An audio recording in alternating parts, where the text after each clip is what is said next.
Shalom and welcome to another edition of Parsha Talk. I'm Rabbi Elliot Malamet in Highland Park, New Jersey, at the Highland Park Conservative Temple Congregation Anshe Avet. And joining me are my good friends, Rabbi Barry Chesler, Solomon Schechter, Day School of Long Island, Rabbi Jeremy Kalmanovsky, Anshe Chesed, New York City. It's great to see you guys. It's been a while. I'm back from Israel, came back actually today, the day that we're recording this is Thursday. We want to thank everybody for tuning in, for watching. One of the things, the theme of a lot of discussions and conversation I had while I was in Israel is you got to honor your audience. So we honor our audience. We are always honoring our audience. We thank you because we know you have so many choices for your Torah knowledge. We have so many competitors out there, people who just try to do Parsha, but we do it the best. Often imitated, never duplicated. That's right. Why did Israel talk about honoring your audience? What was it's a theme that I'm bringing there. I had a few conversations with people who are trying to develop audiences, and what I have noticed is in both in from the Parsha Talk and from just things and reading that I've been doing and people listening to other podcasters, people that honor their audiences, their audiences honor them. It's just about that. It's hakarat tov.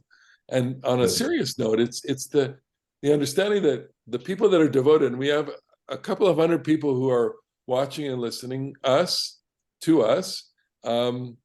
They're quite devoted to us, and I look, I can't help but feel very touched and honored about that. And we talk about it ourselves. totally. This is great. We know that we've become part of people's lives in some very special way. And we've made the Torah part of their lives through our voices and through our interpretations and through the joy that we have. We kibitz with one another, and we share a lot of ideas together. And it's funny. We Barry, you mentioned to us privately in our little private chats that you went back to a couple of years ago, and there's a lot of interesting stuff there. So have you guys ever seen there's this interesting like Substack and it's called The Bulwark. It's put together by a bunch of never Trump Republicans, and three of them, Sarah Longwell and Tim Miller and Jonathan Last is the third guy. They have a three-way conversation. And I recognize in the same format here, and I think the topic is different, but the style is similar. Absolutely, and look, there's a lot to be said. We're in an environment where there's so much content. The idea is not about producing content. The idea is about how do you really engage an audience and how do you shape an audience, and really it's all about honoring the audience. So we want to do that, and each one of us has specific audiences, but we are all overlapped too. People who are close to Barry and close to you, Jeremy, and people are close to me. They've all gotten to know us, and we'd love to do this in person one of these days. But let's instead talk about what it means to be close to one another, and that's this parsha. I think this is a good frame to really understand the parsha. The parsha opens Parasha Teruma, which we have to say is an amazing parsha. It talks about asking for the gifts, and I'd love to focus on that. But before, that's the opening lines of the parsha are about the specific materials that are going to be asked for in the construction of the Mishkan. Beautiful set of materials. Zahav, v'chesed, v'nuchoshet, tchelet, v'argaman, tolat, shani, v'sheish vizim, gold, silver, and bronze, and copper, and other and special yarns, etc. But then we get the title, basically the iconic verse: "Vasu li mikdash v'shachanti betocham." They shall make me a mikdash, a sanctuary. V'shachanti, I will dwell in them. And so we have to stop there, as we've probably done before, and ask what's going on here, but ask also about the context of this, the context in time. And I want to pose to you, two different interpretations. One, which is articulated through Ramban, Nachmanides, he's saying that these instructions come really chronologically following what we saw last week, the covenant ceremony, Mishpatim, Naaseh v'Nishma. They stood at Sinai. Sinai was a highly evocative experience, the experience of revelation, and then the addendum of the covenant code in many, many laws, and the final acceptance through a covenant ceremony, a brit. And then here, Basuli Mikdash. So the people have accepted in principle the Torah, and now there is the possibility for continuation in Nachmanides' interpretation, that they will simply build on it, and the Mishkan functions as the locus, the place in which the relationship will build.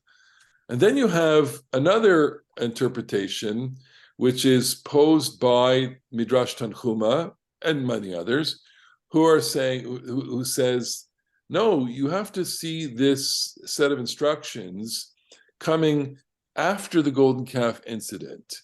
As we know, in Mukdam Mukhar B'Torah, there's no real sense of chronological order in the Torah. There are pieces of Torah that are written out of their chronological sequence, and that this section actually comes after the section of the golden calf, such that the Mishkan, the Mikdash, the sanctuary, functions not in the sense of relationship building, but in the sense of kapara, forgiveness. That this is the gold. The words of the Midrash are that God says, Amar Hakadosh Baruch Hu, Yavo Zahav Sheba Mishkan. Let the gold of the Mishkan v'chaper al zahav shenaaseh bo ha'egel. Let that gold atone for the gold that was used in the fabrication of the egel, that there's a kind of homeopathic remedy of the Mishkan. So let me put this in a kind of frame debate terms, which is Mishkan, proposition. Is it for building the relationship or is it repairing the relationship? And I'm going to turn to you, Barry. Go ahead. Well, what a great invitation, Elliot. Thank you so much. I think that there are two different, as you indicate, there are two different trends. On one hand, we have to observe that on Yom Kippur, the great day of reparation, is the one day that the high priest goes into the Holy of Holies and encounters directly God, which would suggest kapara.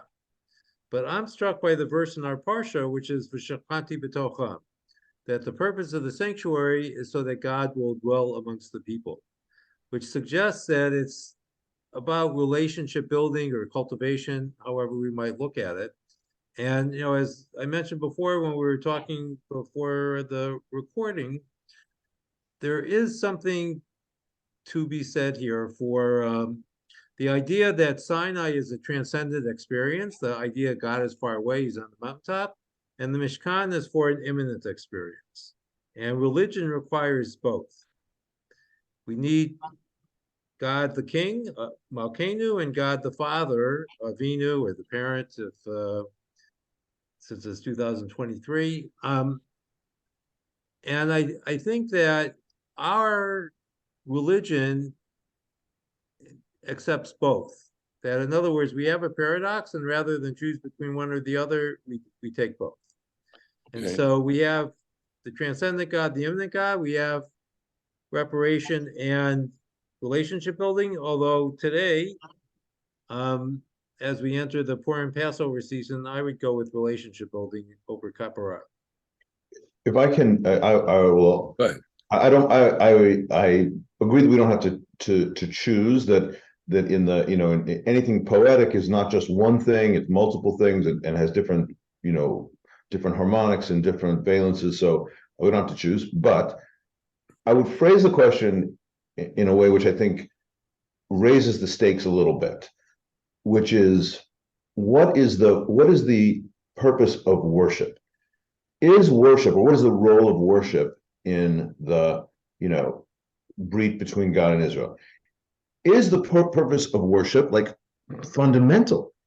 Part of it from the outset, and that's the position that says, yeah, the whole point was that there would be a place and people would come, and v'shachanti b'tocham, I would dwell in, this is like one of the great midrashic movies that, I dwell in it is not the phrase, is dwell in them, that somehow the activity of the Mishkan dwells in the people. It's beautiful. The whole point was that we would have this relationship. That's the Brit, that the Brit was to create that possibility. And for sure, right after Sinai, we get this way of bringing that down into our lives in a regular basis. And the worship that you would do, the meeting of God and Israel, the God and humanity, is like the whole point from the outset.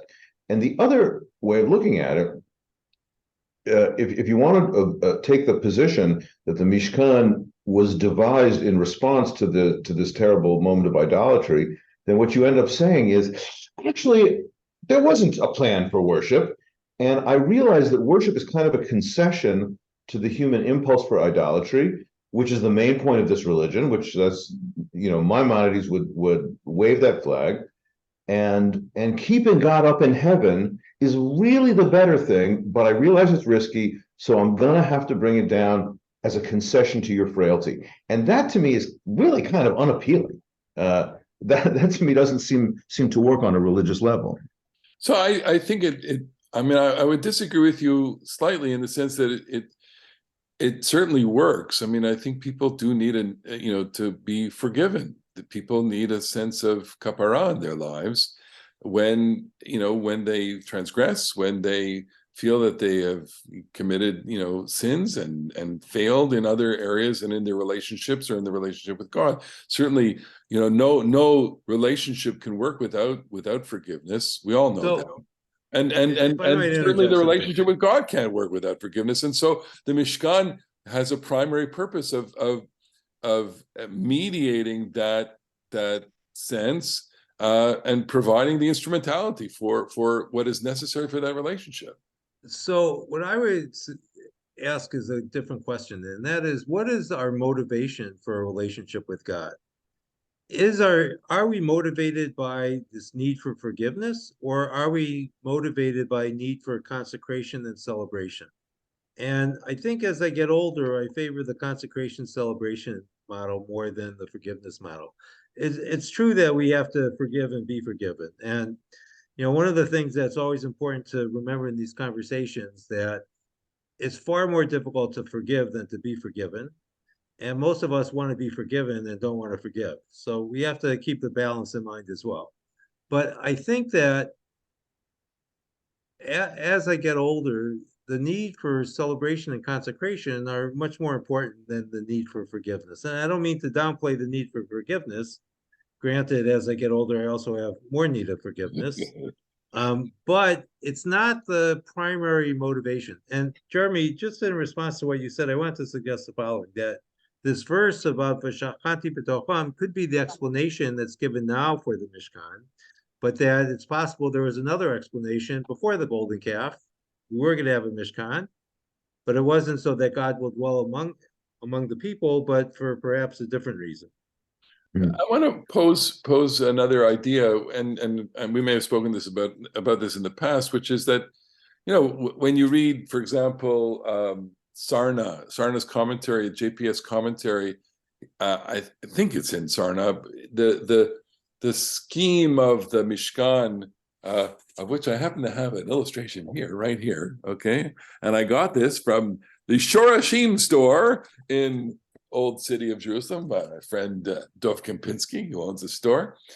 Big shout out.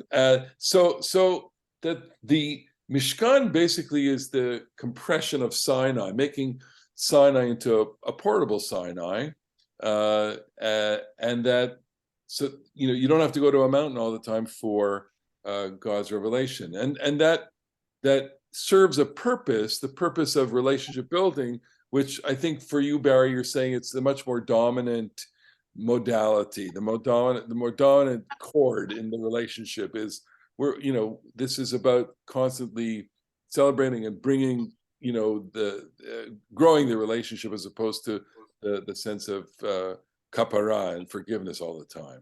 Elliot, if you could put that picture up again for a moment. There's something that is adumbrated in our Parsha today. So the Chatzer is by far the largest part of the Ohel Moed, and that's open to sunlight. The Kodesh, which is the next level of holiness, is illuminated by the menorah. And in the Kodesh HaKodeshim, the light is the light of God. And so we have three different ideas of what should light up our life: God, the artificial light, and natural light. So the smoke that's going up here, that's coming out of that's the God's presence. And we have the smoke of the altar here, the external court with the altar at its center, and the internal court with the pillar of cloud and pillar of smoke at the center. It's always nice to have these illustrations. Jeremy. No, I would just make the observation that under any construal about these things, there's a range of things that happen in the Mishkan and ultimately in the Beit HaMikdash, in the temple, the permanent temples of Jerusalem. There are a range of things that happen, and kapara, getting atonement, is a big thing. The number of, if you do an inadvertent sin, you're supposed to bring a chatat, and then the holidays have different, it's always a seir lachatat, a goat that somehow, atones for the sins. But it's important to just to recognize, that the consecration celebration parts of religion are woven together with a guilt and atonement, with a feasting, with a part of the korbanot system is to feed the kohanim, and I just it feels to me like a wise thing to remind ourselves and our listeners that religion is not like a single thing. Religion is a way of life that encompasses so many different emotions, so many different religious emotions or life situations, and I really appreciate that about Judaism. That Judaism is business law and holiday preparations and food taboos and personal ethics, and all that stuff goes into it together. And the relationship with God includes each of those things too. Yeah, and there may be times of our lives where we're more motivated or shaped by the need for forgiveness, and we're more motivated by the needs for, let's say, Thanksgiving and Todah offerings. Yeah. If you go into the Beit HaMikdash, you go into the Mishkan, like what has happened? There's the lighting of the lights. There is the burning of incense. It's a beautiful sensory experience. There is the sacrificing of animals. There is, all the incredible, visual representations, the artistry of Bezalel. All this stuff, is part of what makes that a holy place. So, you mentioned the famous phrase "Ein mutar ve'ein meuchar b'Torah," and one of the problems I have is that when the phrase is invoked, it doesn't always explain why they're out of order. So what do you think the purpose is if we take the Midrash Tanchuma's version that this is kapara for the Egel HaZahav? So why place the Mishkan here and not after Ki Tisa, where the golden calf episode appears? Well, Rashi gives the explanation. Rashi, who espouses this view, gives the explanation. Kadmat tirufa l'makah. God wanted to tell you that there's a happy ending. Listen, okay, I'm going to tell you, there's going to be building the Mishkan, we're going to reconcile, I'm going to dwell within you. Now let me tell you where the next part goes wrong. Yeah. Like, I had to promise you a happy ending before I told you the horror show of the golden calf. That's at least Rashi's attempt. Can we talk about the verse? It's chapter 25, verse 22. Rashi was a smart guy. Don't laugh at him. This is in speaking about the Ark of the Covenant. So the Ark of the Covenant pictured in your minds, right? A chest covered with gold inside and outside, with the Kruvim situated on the top, and inside the Ark of the Covenant is the covenant, the Shnei Luchot Ha'idut, or the tablets of testimony, Breed in this right? image. You know, with the 10 Commandments incised on them.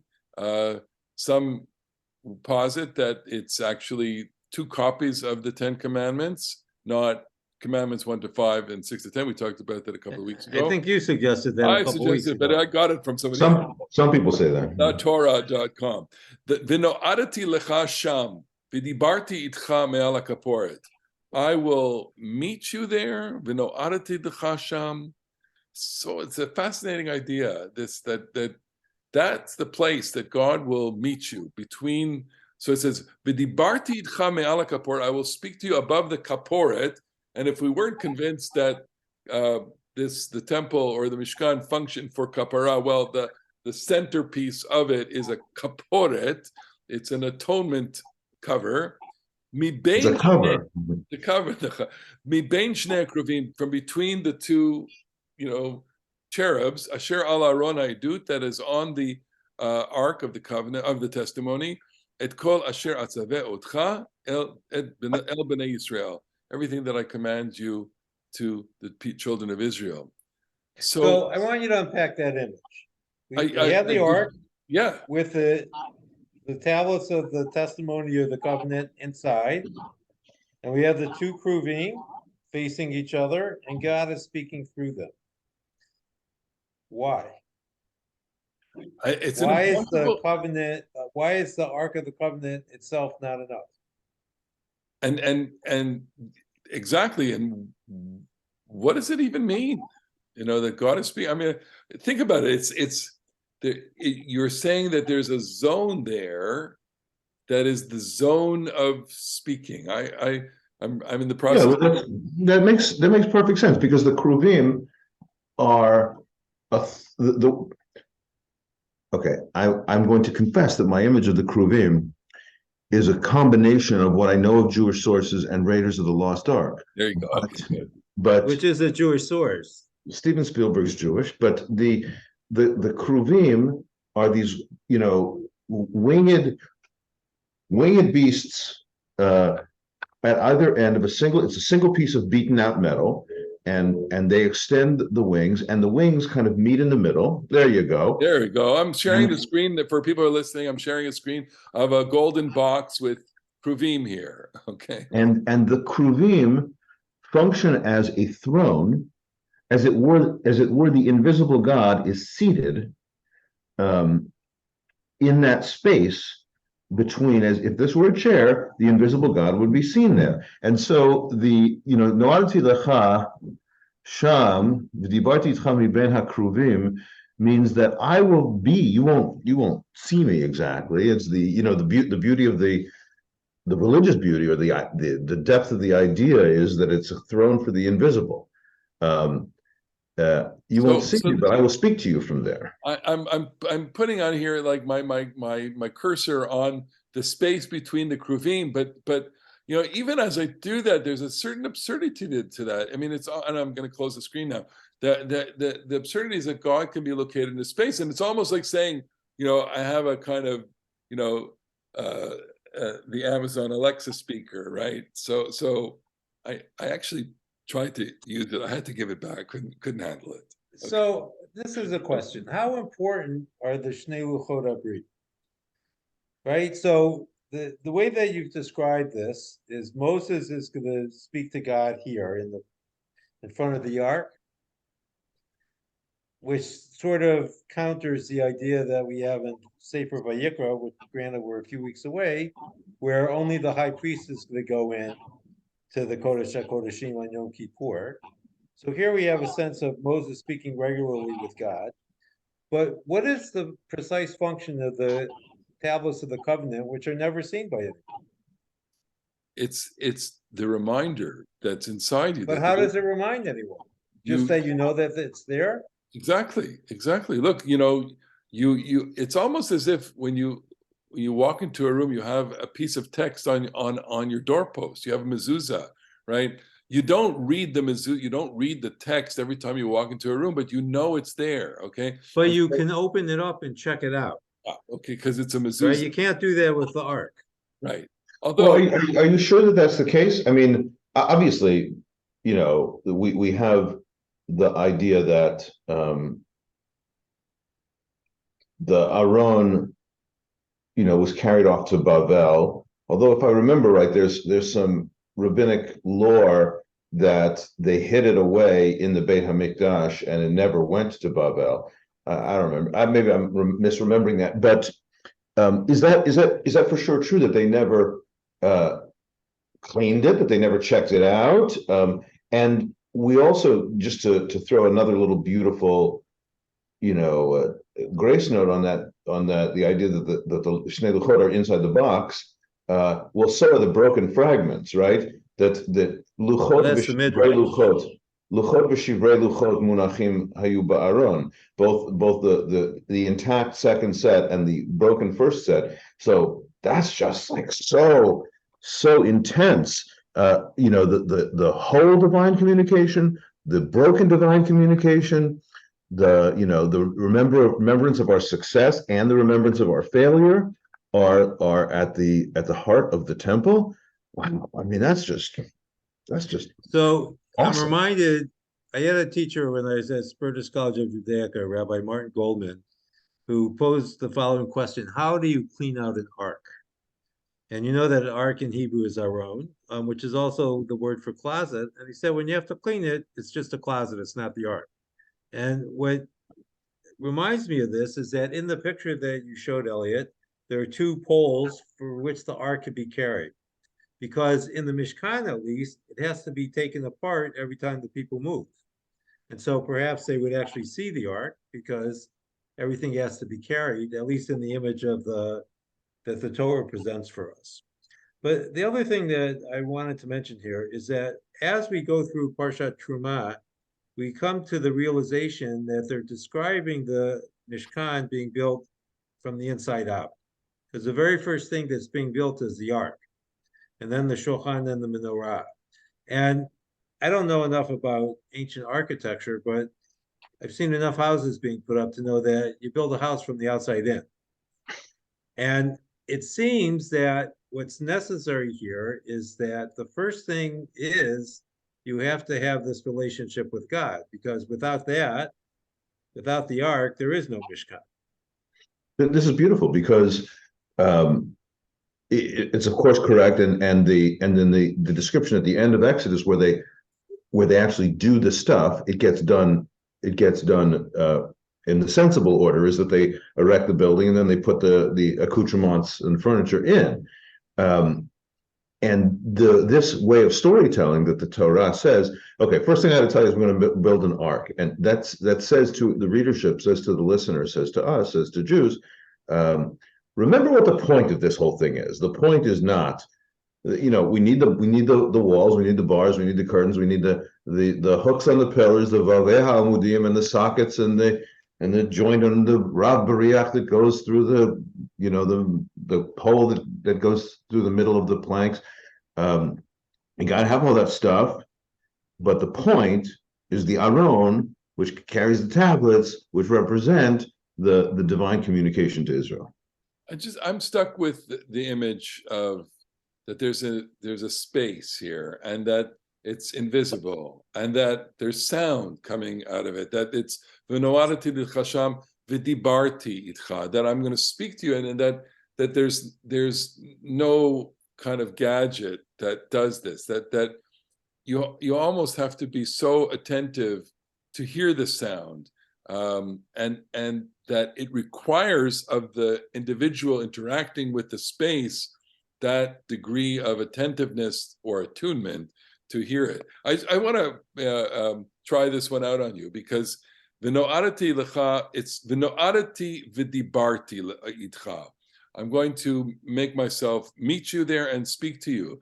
So when I was studying this a while ago, I thought, gee, it sounds like, in the Shema we have v'shinantam levanecha v'dibartam bam, right? And you teach and you speak. Here it's v'no'adati lecha v'dibarti. V'no'adati v'dibarti v'shinantam v'dibarta. And could it be that in the way that we teach, we are trying to replicate God speaking to Moses here between the Kruvim? Is it a stretch, or is it just maybe it's a nice little homily that v'no'adati lecha, I will make my meeting with you, v'dibarti itcha, I will speak to you, v'shinantam levanecha v'dibarta bam. Right?